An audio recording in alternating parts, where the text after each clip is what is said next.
Well,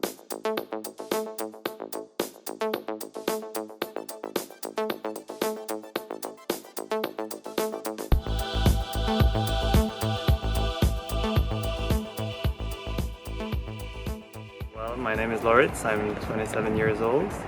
I now work in Oslo, and I am Norwegian, but I've been living abroad for the past 9 years, 2 of which were in Paris.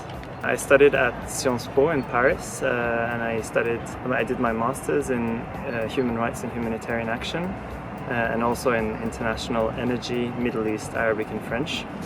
Hi, my name is Madeleine Mulwinkel. I am born and raised in Norway, and I studied in France for 3 years. I did materials engineering at INSA in Toulouse, which is the Institut National des Sciences Appliquées. And then I went to the US for a year. I was a Fulbright scholar at Carnegie Mellon University. Later on, I was elected the president of the Association of Norwegian Students Abroad after studying for so long abroad. And now I've done that for a year, and I'm on to new adventures.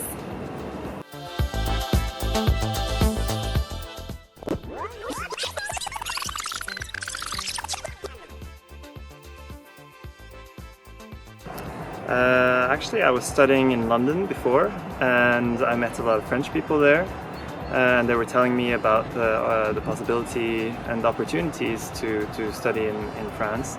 And I think the courses sounded very interesting and a bit more almost modern thinking, I would say.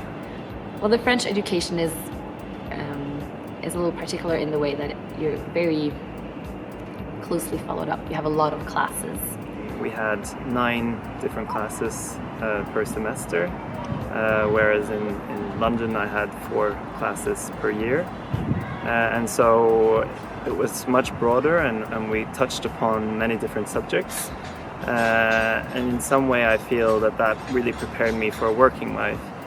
I am very pleased that I did get through all of it though, because later on when I've studied and worked, I could see that definitely my French education background has been truly valuable.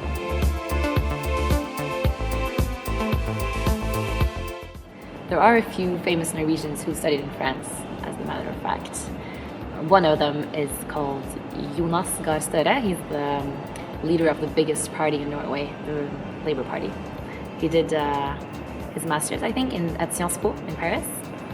Right now I'm working at a foundation that controls and monitors fundraising organizations, so it could be any type of NGO or missionary organization or human rights or whatever. And so we make sure that the money is going where they say it's going, and we also warn people against organizations that are not so serious. There's also one called Kristin Skogen Lund. She's the leader of the Confederacy of Norwegian Enterprise, NHO, and she did her MBA at Fontainebleau at INSEAD.